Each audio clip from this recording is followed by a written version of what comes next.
గత కొన్ని రోజులుగా తగ్గుతూ వచ్చిన బంగారం ధరలు మళ్ళీ 2-3 రోజులుగా పరుగులు పెడుతున్నాయి.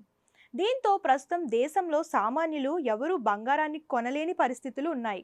ఇటీవల ₹1,00,000 మార్కును చేరిన గోల్డ్ రేట్లు తగ్గుతూ వచ్చాయి.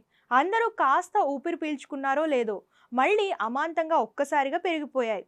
అంతేకాదు మరోసారి ₹1,00,000కు చేరువకు వెళ్లే పరిస్థితులు కనిపిస్తున్నాయి. ఒక రోజు క్రితం వరకు గోల్డ్ రేట్లలో భారీ పెరుగుదల కనిపించగా ఈ రోజు మాత్రం కాస్త తగ్గుముఖం పట్టాయి.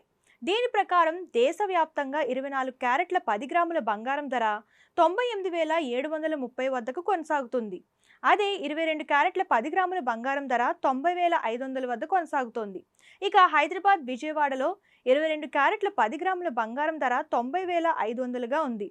అలాగే 24 క్యారెట్ల 10 గ్రాముల బంగారం ధర 98,730గా ఉంది. ఇక వెండి ధర కిలో 1,20,000గా ఉంది.